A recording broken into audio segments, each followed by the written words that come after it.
Everybody's BDF44. So I'm gonna try to do a little food prep, and I'll walk away from the camera. So this is more of an audio experience, like I talk in the dark. You guys know that I don't give two craps about the visual. This is more so about an audio experience when you're talking to me. If you see my face, great, but yeah. So anyway, I just wanted to vent a little bit, and I think some people who are on the level that I'm on in terms of working $16 an hour job, or even a job that pays a little less, a little more, you probably know what I'm thinking about, or you'll relate to this, is what I'm trying to say. But the trickle down pressure effect is what I call this. The trickle down pressure effect, meaning you work a job doesn't pay as well as you'd like it to, or whatever. You have to deal with certain stuff that comes with that, and the pressures that come down from people who are basically passing the buck off of themselves onto their subordinates in a way that allows them to look better and mask their own mistakes. I am sick of that dynamic. I've dealt with that dynamic at this job with the bosses that I have right now. I've dealt with that dynamic several times over during my security career, and I hate it. I hate it very much. I've learned, in the spirit of full disclosure, I have learned that I am not the most considerate human being in the world as it pertains to being responsible with my actions as they reflect upon others. Meaning, in team settings, if I decide I don't want to do something, I'm just simply not going to do it. And what doesn't come naturally to me, unfortunately, even though I'm a team basketball guy who plays a lot of sports, what I've come to realize about myself is that me being considerate of the team as it pertains to my actions doesn't come naturally to me. It don't come naturally to me. It's a flaw in my character that I'd love to overcome. You know what I'm saying? And I'm man enough to admit that I'm just not as considerate of a team player as it pertains to work. I think there's a lot that goes into that. I think one of the reasons that may be the case is because I grew up in a household where I was the only child, and the focal point of the household was meant to focus on me. My mother focused on her son. She made sure that her son got what he needed. The son, all I really had to focus on was making sure that I was in position to receive those blessings. Be home. My mom made sure that I didn't have to work too hard for her affection and for her gifts. That made me a spoiled person. I grew up spoiled, entitled, thinking that was the way it was supposed to go. Thinking that I could do minimal effort and receive great results, or that I could be kind and sweet and hold doors open for people, and that would be enough to overcome some of the stuff that I just eloquated to you, where I just don't really be thinking too much about others when I do what it is that I want to do. But today, I was forced to take a look at that. One of our young coworkers just kind of made me look at that. Just made me see myself in that way, and made me understand that, am I upset that I have to deal with whatever I'm dealing with? Yes, but I wouldn't have to deal with it if it came so naturally. If being considerate came so naturally to me, I would have more of a resistance for taking on tasks that I don't want to do for the betterment of the team, and I would have more of a headspace for sensitivity for when that is necessary and when it's not. I'm finding that people have to actually point out to me, hey, this reflects poorly on the team when you do that. This reflects poorly on the team when you do this. For whatever reason, I'm retarded in that way. So, I'm happy to say that I'm growing. I'm here, right here and now, to say that I've understood that such a thing was a concept. I wasn't completely retarded to that being a concept. I just never saw the fruit in actually changing my ways or looking at it from this perspective. Pointing at oneself and saying you need to do better, rather than bitching about what's wrong with the circumstances that I don't want to change about myself, or the environment from which I refuse to change. This is how I cut my carrots. It's only me, so I don't care. I wouldn't do that if I was making a salad for you. Hey, what can I say? We're all kind of weird in our own way. But I think the most important thing that I want all of you guys to know is that I'm working on myself in a real way. It's not just about trying to get my money up. I'm trying to get my mind right. I'm trying to get my character up. I'm trying to get my soul in order, or my brain functioning to be sharper. I want to get smarter in areas I'm an idiot. I want to get better at stuff I'm no good at. One of the things I'm no good at, research. I suck at it. You guys follow my channel, you know I'm no good at research. It's not that I'm not good at research, it's just that I don't have the habits of someone that goes looking for answers of things. I know that sounds stupid, but I didn't do a whole lot of homework as a kid. I didn't do research. Anytime there was a research paper or something that had to be done, you know what I did? Not it. I did not care nothing about school as a youngster, and that's one of the reasons why this is my truth. I wasn't forced to do a whole lot of teamwork, you know. My responsibility was to make sure I was straight. And as long as I took care of that, that was good enough. But in a team setting, it just doesn't work that way. And while it's very easy for me to point out when others aren't being a team player, it's time for me to point out that being a team player doesn't come easily to me. It doesn't come naturally to me.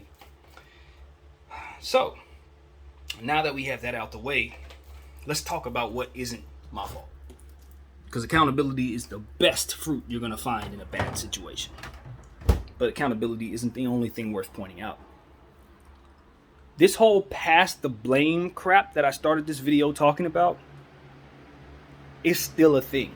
Even if I realize, hey, I could do things differently that would reflect better upon the team. I could come in the room 5 minutes later so that I could fit the rules that have been changed recently. But you know what else I've learned? Because that's what I got in trouble for, or rather that's what the conversation was sparked from. Came in the room a couple minutes late, and I did it on purpose, to be honest with you, because I was protesting the rules, the changes of the rules that they've made. My boss has somebody coming down on him, as I pretty much described to you earlier without actually saying. And he's coming down on us because of it.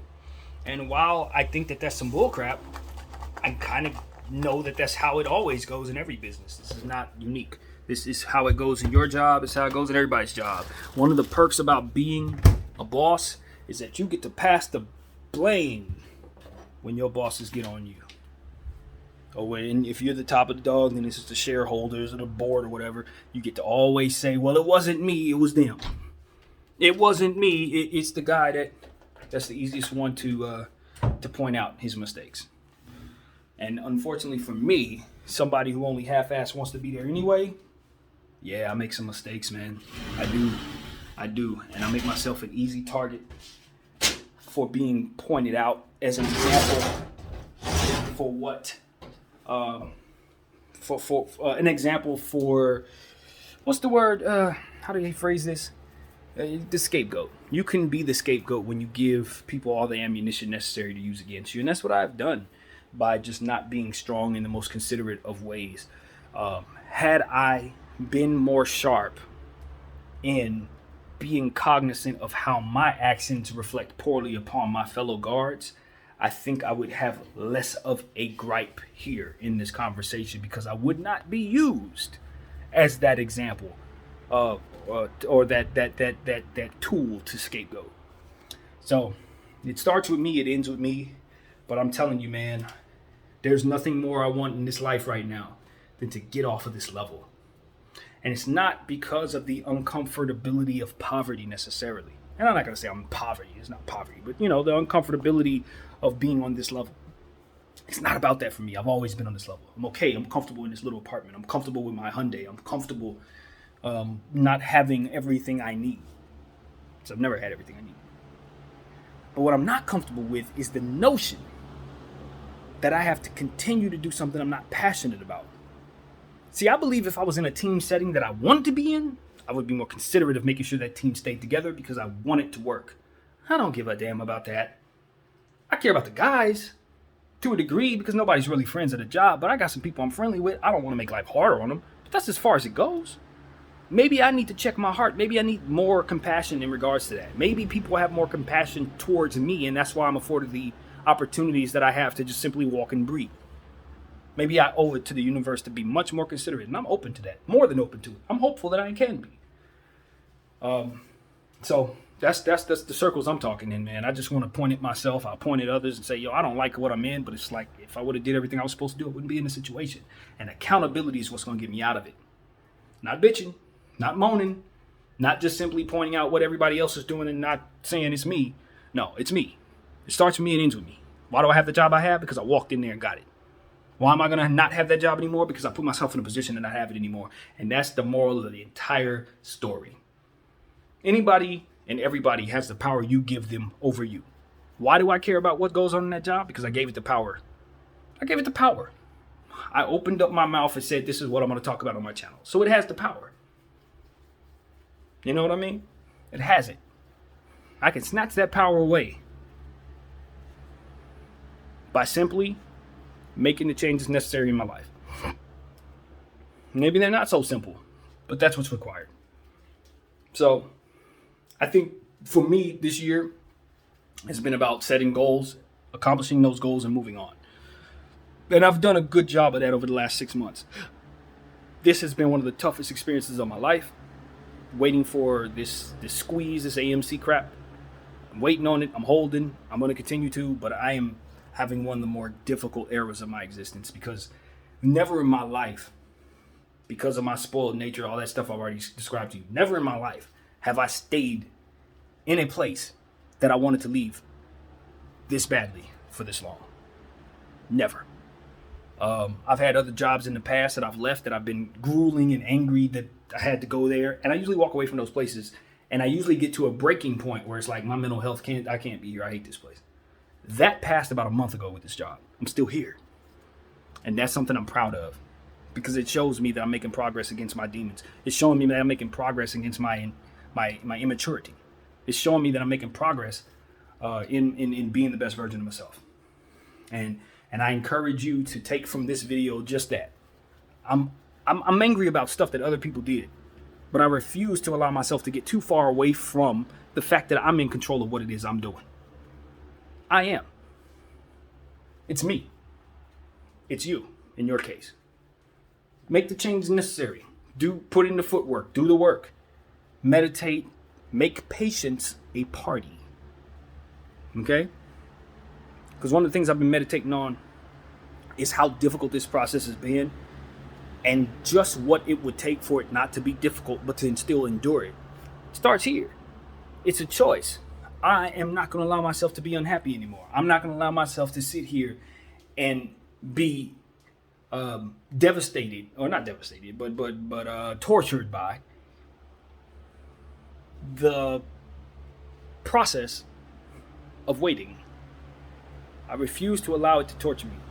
So what I've chosen to do in prayer and in meditation is to ask God, for me is God, for you maybe something else, to provide me the ability to turn being patient into a party. And it's not an actual party. I'm not sitting up here throwing, eating chips and dip and all of that while I'm sitting here waiting for things to happen. But what I'm saying is positive thinking, reaffirmation of what it is that we're trying to accomplish, the why I'm doing what it is that I'm doing, and ultimately the continued and utter discipline of putting forth that self-awareness or trying to extend that self-awareness to myself to see, acknowledge, and absorb all fault necessary. All fault necessary. That's what it's about, absorbing my faults. What did I do? What didn't I do? How could I have done this better? Am I not liking what I'm getting out of them? What could I have done to change that? What can I do to push the narrative in my direction? Do I not like how they're talking about me? Stand up for yourself. Do I not like the schedule that I have? Request a different schedule. You don't like the job you have? Put your resume in for different positions. You don't like how things are going? Speak up. Stand up. Do what you have to do. But whatever you do, don't point inward and be angry at yourself without pointing inward and saying, I'm going to fix what it is that I'm unhappy about. Because that's a mistake I used to make a lot of the time. I would look at myself, not analyze myself from you need to take accountability perspective, but more so of you're a victim perspective. You have been done wrong and you should feel bad about it or want to get back at somebody for it. That was the bull crap I was on. It got me nowhere. Even when it was other people's fault, it got me nowhere. Because even when it's somebody else's fault, there is still something you can control about how you feel, how you react, and what you do next. And if all you're focusing on is them and what they didn't do or what they did do, chances are what you do next will not be the right thing. Chances are what you do next will not put you in a position to overcome what it is that just happened to you. I have to hold myself accountable in order to see the fruit, in order to come through whatever the situation is, in order to make it better. Accountability is key. So, with that being said, thank you guys for listening to all that. Thank you guys for just being a part of this journey that I'm on.